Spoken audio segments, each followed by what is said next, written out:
갈라디아서 5장 22절에서 24절 성령의 열매 네 번째 시간입니다. 갈라디아서 5장 22절에서 24절 말씀을 교독하시다가 마지막 한 구절 합독하도록 하시겠습니다. 오직 성령의 열매는 사랑과 희락과 화평과 오래 참음과 자비와 양성과 충성과 이 같은 것을 금지할 법이 없느니라. 우리 다 같이요. 그리스도 예수의 사람들은 육체와 함께 그 정욕과 탐심을 십자가에 못 박았느니라. 아멘. 제가 언젠가 수요 예배 시간에도 말씀을 드린 것 같은데 그 주일학교 교육이 너무너무 중요합니다. 왜냐하면 저는 이 성령의 열매를 주일학교 때 사실은 교사분께서 교육을 잘 시켜 주셔서 그때부터 지금까지도 외우고 있는 거 아닙니까? 사랑과 희락과 화평과 오래 참음과 자비와 양성과 충성과 온유와 절제니 같은 것을 금지할 법이 없느니라. 주일학교 때 외운 걸 여태 외우고 있는 거예요 지금. 그러니까 그 어릴 때에 정말로 마땅히 행할 길을 그 아이에게 가르치면 늙어서도, 아직 안 늙었지만 늙어서도 그 길을 떠나지 않을 줄 믿습니다. 그래서 주일학교 때 우리가 다음 세대 교육할 때 이 교육이 너무너무 중요하다. 특히 앞으로는 더더욱 영적으로 암울하고 어두운 시대를 우리가 살아갈 텐데, 제 아내는 벌써부터 고민하고 있어요. 저한테 아이가 아직 태어나기도 전인데, 아이가 태어나면 여기서 공립학교를 다니게 되면 LGBTQ가 너무나도 일반화되어 있는 이 상황 속에서 그걸 교사들도 안 가르칠래야 안 가르칠 수가 없는 이 교육법이라든지 교육 제도가 지금 이렇게 구비가 되어 있고, 그리고 학생들도 그거에 또 동의를 안 하면 안 된다라는 어떤 그런 방향으로 학생들을 가르치기 때문에 좋지 않은 영향을 받을까봐 벌써부터 고민을 하고 있더라고요. 그러면은 어디를 보내야 하는가 이렇게 이제 고민을 하고 있던데, 아직 제가 마스터 목회학 석사 공부한 그 남부지방, 또 박사 공부한 그 남부지방은 아직도 그게 살아있거든요. 그래서 우리가 정치적으로도 거기를 바이블 벨트라고 하지 않습니까? 그 바이블, 그러니까 성경, 아주 전통적으로 또 보수적으로 믿는 사람들이 그 남부지방에서 여전히 신앙생활을 하고 있는데, 거기에서는 여전히 통하지 않는 얘기입니다. LGBTQ 이거는 아예 통하지 않는 얘기예요, 그 지역에서는. 근데 이제 이 자유주의의 좀 물결이 그래도 강한 이 뉴욕이라든지 아니면은 저쪽 캘리포니아, LA 지역이라든지 이런 곳은 이제 이미 LGBTQ가 거의 뭐 상식화가 되고 보편화가 되고 있는 이런 어떤 처참한, 지금 영적으로 성경적으로 보면 더 말이 안 되는 이런 상황 속에서 이 미국이라는 나라가, 다른 나라는 몰라도 미국이라는 나라가 기독교가 없었다면, 성경이 없었다면 지금까지 어떻게 올 수가 있었겠습니까? 이건 사실은 국가의 정체성을 흔드는 것과도 같기 때문에 더더군다나 성경적으로 이야기하면 말이 안 되는 것이죠. 그래서 이제 교사로 재직하시는 분들은 정체성의 혼란도 겪고 있는 걸, 특히 청년, 그 30대, 이 20대 이 나이에 들어서 지금 교사로서 일하시는 분들은 더더욱이 이 부분에 대해서 이제 고민을 하면서 학생들을 가르치는 것을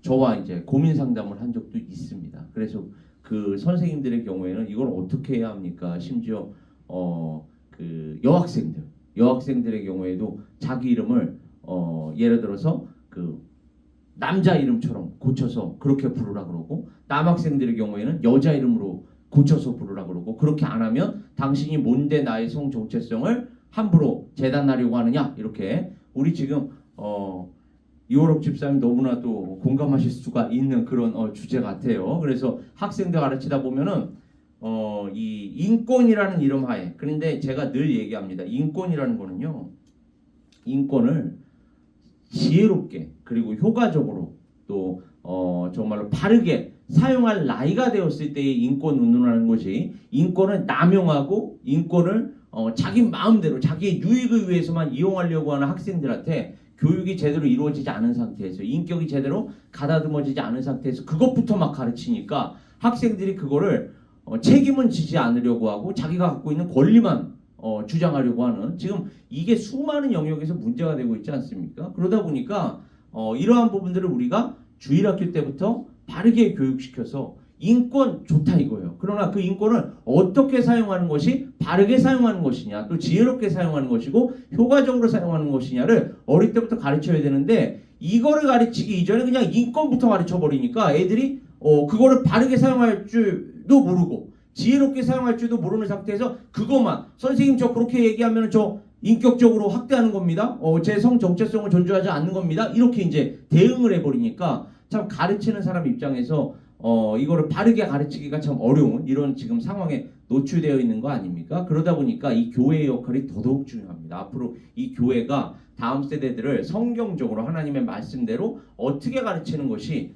앞으로 이 다음 세대들이 이 영적으로 암울하고 참 그 어두운 세대를 살아가기에 그 필요한 능력을 우리가 성령의 능력 간구하면서 부어줄 수가 있을 것인가. 그리고 이 성령의 능력을 받은 자들이라면 어떠한 열매를 맺어야만 하겠는가라는 것이 바로 오늘 본문 말씀과 연결이 되는 것인데, 이 본문 말씀 중에서도 어제 그 양선에 대해서 이야기했습니다. 제가 이 이야기를 한 데는 이유가 있어요. 왜요? 가르칠 때에 학생들을 가르쳐야 하지 않습니까? 다음 세대들을 우리가 가르쳐야 하는데, 가르칠 때에 우리 또한 가르치는 자들도 마찬가지예요.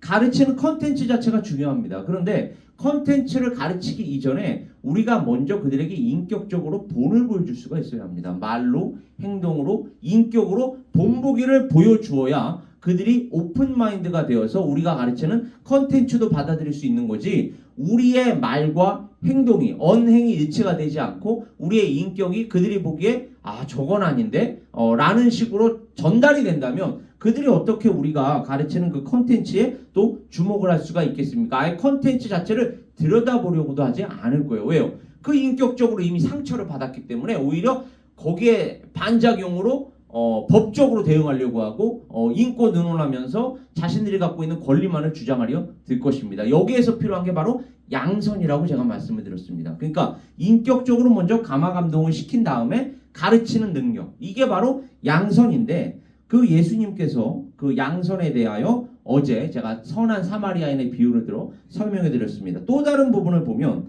예수께서 성전에 들어가사 성전 안에서 매매하는 모든 사람들을 내쫓으시며, 말이 안 되는 거죠.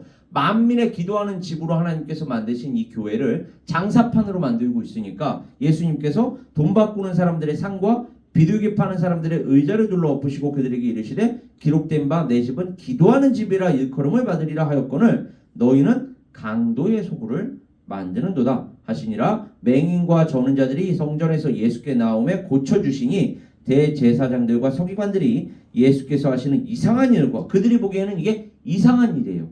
그리고 또 성전에서 소리질러 호산나 다윗의 자손이여 하는 어린이들을 보고 노하여 예수께 말하되 그들이 하는 말을 듣느냐. 예수께서 이르시되 그렇다. 어린 아기와 젖먹이들의 입에서 나오는 찬미를 온전하게 하셨나이다 하며 너희가 읽어본 일이 없느냐 하시고, 이것을 이제 어제는 제가 선한 사마리아인의 비유를 들어서 그 개개인에게 예수님께서 맞춰주시고 다가가셔서 거기에 맞는 레슨을 베푸셨다면, 오늘은 엄격하게 또 대하시는 장면을 우리가 볼 수 있습니다. 그러니까 이 엄격과 자유로움이, 그러니까 예전에 전통적인 가정에서는 이 아버지는 엄격함, 어머니는 자유로움을 우리가 메이크 밸런스를 해서 가르쳐야 한다라고 이야기하지 않았습니까? 예수님께서 엄격하실 때는 또 엄격하게 다가가시고 자유롭게 다가가실 때는 자유롭게 다가가시는데, 여기에서는 이건 말도 안 되니까. 왜요? 교회를 어지럽히고 하나님의 성전을 어지럽히는 이 상황 속에서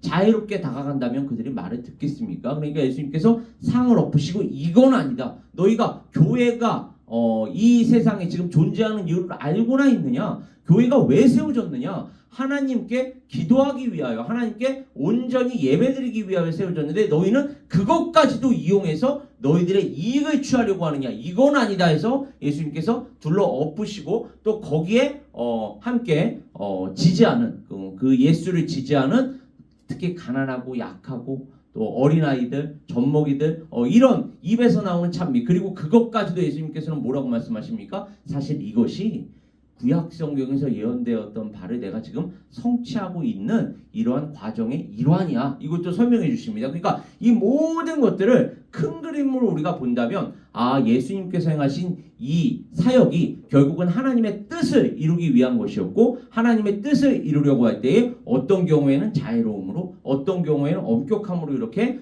다가가셔서 가르치고 계시는구나. 이게 바로 양선의 본복이구나. 이걸 우리가 받아들여야 할 줄 믿습니다. 그러니까 한없이 자애로운 것도 한없이 엄격한 것도 사실은 성경적인 건 아닙니다. 두 가지가 얼마나 어려워요. 그러니까 이 두 가지가 참 밸런스, 균형을 맞추면서 이렇게 교육을 시켜야 한다는 거. 이게 바로 성경에서 보여주는 다음 세대들을 위한 교육 방법인 줄 믿습니다. 물론 너무너무 어려워요. 어디까지가 자유로움이요? 어디까지가 엄격함이냐? 역시나 우리는 그 정도를 구체적으로 아는 데에는 지혜가 부족합니다. 늘 지식이 부족해요. 그래서 하나님께 그 지혜를 항상 강구하면서 나아가야 할 줄 믿습니다. 그렇게 우리가 오늘 이 시간에도 말씀을 나누면서 기도하는 것입니다. 하나님, 다음 세대 사역 저희가 새롭게 시작하였습니다. 이 다음 세대 사역 붙들어 주시옵소서, 붙잡아 주시옵소서. 하나님께 결국은 간구할 수밖에 없는 거예요. 왜요? 우리는 그 적당한 선을 알지를 못하거든요. 특히 한국 사람들은 그냥 이쪽으로 극단적으로 나아갔다 싶다가 부작용이 나타나면 또 저쪽으로 부작용을 나을 수 있게끔 또 극단적으로 나아가고, 이렇게 극단에서 극단으로 달리는 성향이 조금 짙은 민족이다 보니까 이 적당한 선, 적정한 선, 이거를 참 찾기가 어려운데, 그래서 더더욱 기도해야 할 줄 믿습니다. 그래서 더더욱더 성령께 매달려야 할 줄 믿습니다. 그러면 성령께서 우리의 마음에 감화 감동을 주시고 지혜를 주시고 또 당신의 길로 친히 인도하실 것을 우리는 믿기 때문에 그렇습니다. 자, 그 다음으로 충성이 나와요. 이 충성이라는 건 영어로 얘기하면 조금 더 우리가 이해하기가 쉽습니다. 그게 뭐냐? faithfulness예요. 제가 아까도 저도 주일학교 사역을 한 적이 있거든요. 주일학교 제가 교육부 전체를 또 감당한 적이 있고, 주일학교도 담당한 적이 있고, 유스그룹도 감당한 적이 있고, 청년부도 감당한 적이 있는데, 주일학교 때 저는 이 미국에서 주일학교 시절을 보내지 않았기 때문에 주일학교 사역을 하는 가운데에 이 어린아이들 어떻게 그들의 눈높이에서 가르쳐야 하는지를 많이 배웠어요. 그리고 여기에서 학생들이 어떠한 주일학교에서 그 찬송가라고 할까요? 아니면 찬양을 부르면서 이렇게 잘하는지, 그때의 유명한 것 중에 하나가 이 Fruit of the Spirit입니다. 그래서 Love, Joy, Peace 이렇게 외울 수가 있어요, 노래로. 그래서 이 영어로 외울 때 이 충성에 해당하는 말이 바로 faithfulness입니다. faithfulness를 우리나라 말로 번역하니까 충성이 되는 거예요. faithfulness가 뭡니까? 성경에서 faithfulness는요, 하나님께 일단은 먼저 적용을 시키거든요. 하나님의 품성 중에 하나거든요. 그 얘기가 뭐냐? 하나님은 우리에게 약속을 하셨습니다. 내가 너희들을 구원할 거야. 내가 택한 백성들만큼은 반드시 구약 성경에 따르면 약속의 땅으로 인도할 거야. 내가 아브라함과 이삭과 야곱과 언약을 맺지 않았느냐? 내가 그 언약을 반드시 지킬 것이다. 그리고 모세를 통해서도 시내산 언약을 맺으시고, 그 이후에 또 다윗과 언약을 맺지 않으셨습니까? 그 언약을 끝까지 지키시는 하나님, 누구를 통해서 궁극적으로 이루셨죠? 예수 그리스도를 통해서 궁극적으로 이루셨습니다. 이 언약을 당신이 말씀하신 바, 당신이 약속하신 바를 끝까지 지키시는 하나님을 우리나라 말로는 신실하신 하나님, 영어로 얘기하면 faithful God이라고 얘기합니다. 그러니까 신실하다라는 개념, 여기에서 얘기하는 충성이라는 개념은 끝까지 약속을, 말씀을 지키시는 하나님, 그렇다면 우리가 그 하나님을 믿는 거 아닙니까? 그렇다면 그 하나님의 성품이 우리 안에서도 나타나야 할 줄 믿습니다. 그 얘기는 우리가 그럼 하나님께 보여야 할 그 faithfulness는 뭘까요? 끝까지 믿음을 지키는 것입니다. 우리가 하나님 믿습니다. 하나님 사랑합니다. 그러면 주님 다시 오실 때까지 우리의 믿음을 끝까지 견뎌내는 거, 지키는 거, 세상이 어디로 가든 우리는 하나님의 말씀에 따라 나아가는 거, 이거를 faithfulness라고 이야기합니다. 그리고 그 하나님께서 우리에게 여전히 말씀하신 바를 이루실 것이다. 그러니까 하나님을 향한 기대, 하나님을 향한 믿음, 이러한 것들을 끝까지 보여야 하는 교회요 그리스도인들, 이렇게 우리가 정리할 수가 있겠습니다. 이 faithfulness에 대해서 하나님에 대하여 먼저 적용을 할 때 디모데후서 2장 13절은 이렇게 우리에게 교훈합니다. 우리는 미쁨이 없을지라도 주는 항상 미쁘시니 자기를 부인하실 수 없으시리라. 하나님은 당신 스스로, 그러니까 거짓말을 하실 수 없다라는 게 바로 이러한 측면이거든요. 미쁘신 하나님이시고, 여기서 미쁘시다라는 건 자기가 말씀하신 말을 돌이키지 않는 하나님이시라는 거예요. 그러니까 자기를 부인하실 수가 없으시리라. 아브라함이 바랄 수 없는 중에 바라고 믿었대요. 이게 바로 우리가 보여야 하는 믿음이거든요. 도저히 갈 바를 알지도 못하고요. 그리고 남자 나이가 100세, 여자 나이가 90세인데도 불구하고 하나님께서 생명을 주시겠다라는 약속을 하시니까 그 약속을 받아서 끝까지 믿었습니다. 이게 바로 바랄 수 없는 중에 바라고 믿었대요. 이는 내 후손이 이 같으리라. 아까 언약이라고 하지 않았습니까? 말씀대로 많은 민족의 조상이 되게 하려 하심이라. 실제로 많은 민족의 조상이 됐잖아요. 오늘날 보니까 아브라함의 자손들이 유대인들이고, 유대인들뿐만이 아니라 사실은 아브라함의 또 다른 아들 누구예요? 이스마엘을 통해서도, 그러니까 수많은 민족의 조상이 되었습니다. 아브라함은. 그러니까 당신의 약속을 끝까지 이렇게 지키시는 거예요. 2000년 3000년 지나고 보니까 와, 진짜로 하나님께서 다 이루셨네. 그가 100세나 되어 자기 몸이 죽은 것 같고 사라의 태가 죽은 것 같음을 알고도 믿음이 연약하여지지 아니하고 믿음이 없어 하나님의 약속을 의심하지 않고 믿음으로 견고하여져서 하나님께 영광을 돌리며 약속하신 그것을 또한 능히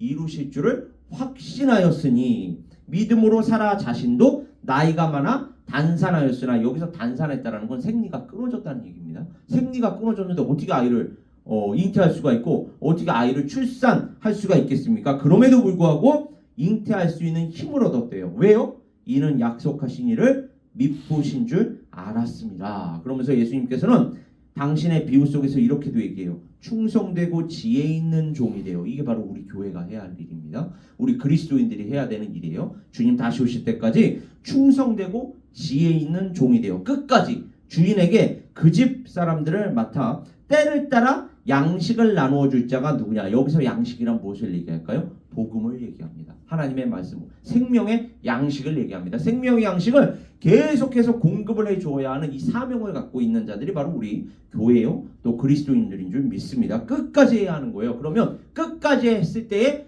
예수님께서, 하나님께서 뭐라고 말씀하시겠느냐? 그 주인이 이르되 잘하였도다 착하고 충성된 종아. 여기서 충성된 종이라는 말이 나오는 거예요. faithfulness가 끝까지 그 사명을 지켜 나갈 때에 예수께서 다시 오시는 그때 우리를 바라보시면서, 그래 착하고 충성된 종아, 내가 적은 일에 충성하였음에 내가 많은 것을 내게 맡기리니 내 주인의 즐거움에 참여할지어다 하고, 우리는 그 새하늘과 새 땅에 들어가서 하나님의 기쁨, 하나님의 즐거움을 함께 누리게 될 줄 믿습니다. 그리고 사도 바울은 그리고 맡은 자들에게 구할 것은 충성이니라. 특히 이 새벽기도, 수요 예배까지 나오시는 분들은 직분자들 아닙니까? 직분자들에게 가장 중요한 게 뭐예요? 낙오되지 않는 거. 끝까지 우리의 믿음을 지킬 뿐만 아니라 그 믿음을 전해주는 거. 특히 다음 세대들에게 전해주는 것이 우리의 사명인 줄 믿습니다. 종들은 자기 상전들에게 범사에 순종하여 기쁘게 하고 거슬러 말하지 말며 훔치지 말고 오히려 모든 참된 신실성을 나타내게 하라.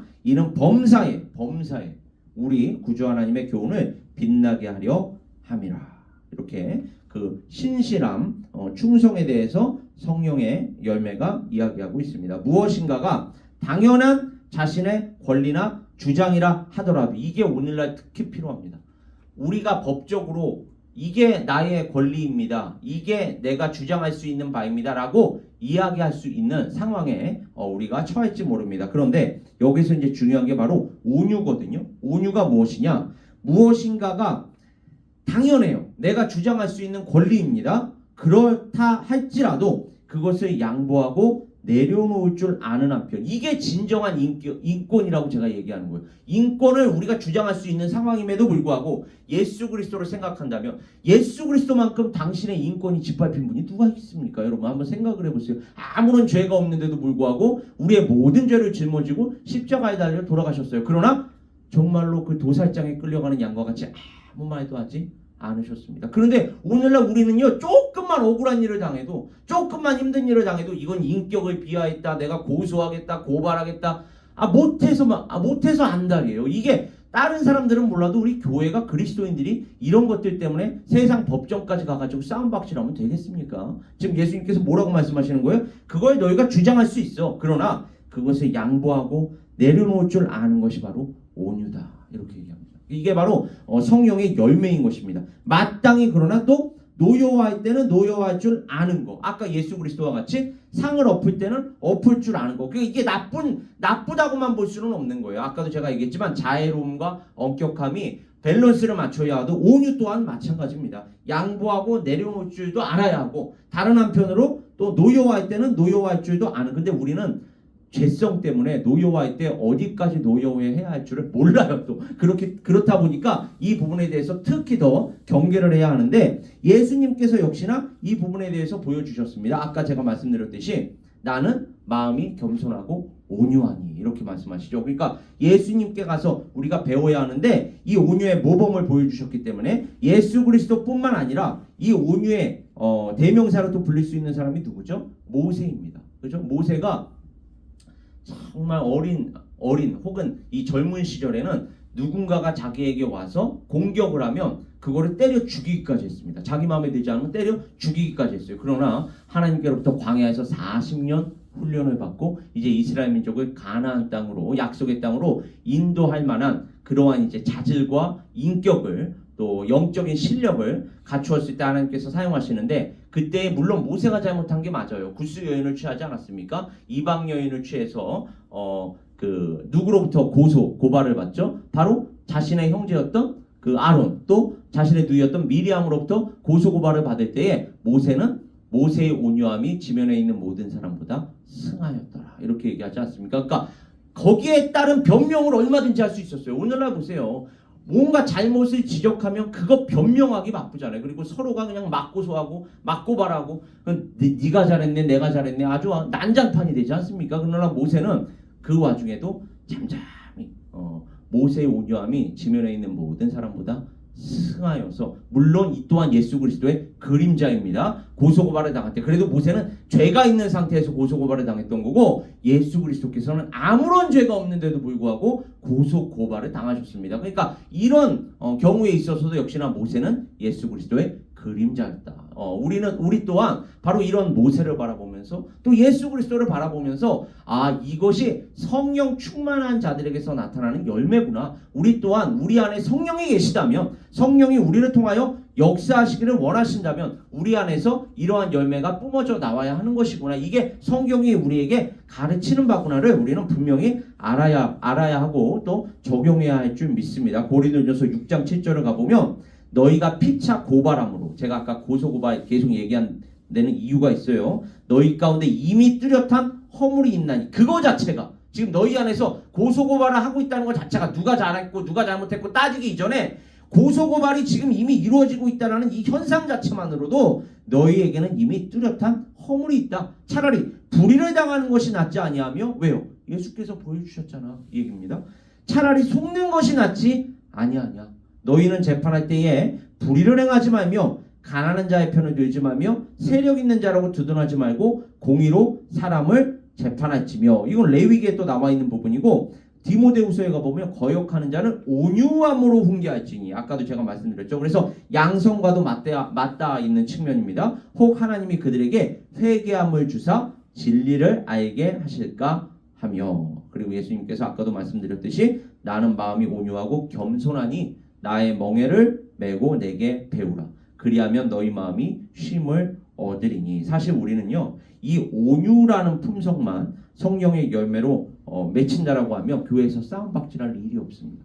교회가 수많은 교회들이 파당을 짓고 싸움질하고 갈등과 다툼이 아주 그냥 바람잘 날 없이 계속해서 이어지는 정말로 참 교회라고 말하기가 부끄러울 정도로 이 현실 교회가 완전하고 완벽하지 않기 때문에 그렇습니다. 더더욱 하나님께 의지하라고 하나님께서 그러한 상황 또한 우리에게 허락하시는 줄 믿는데 이 온유라는 성령의 열매만 맺혀도 우리 안에서는요 갈등이나 다툼이 있을래야 있을 수가 없습니다. 욕을 당하시되 생각해 보세요. 맞대어 욕하지 아니하시고 누가요? 예수께서 고난을 당하시되 위협하지 아니하시고 오직 공의로 심판하시는 이에게 부탁하시며 이 측면이 바로 모세가 보여주었던 측면이고 궁극적으로는 예수께서 우리에게 보여주셨던 그러한 본보기인 줄 믿습니다. 우리 교회 에베네스의 선교교회 제가 늘 기도 제목으로 지금도 이 설교가 끝나고 나면 제가 기도 제목으로 드리는 게 무엇입니까? 한 마음과 한 뜻으로 나아가게 하여 주시옵소서. 설사 나의 생각과 좀 다르더라도 나의 의견과 조금 다르더라도 서로가 서로를 받아들이고 서로가 서로를 포용하면서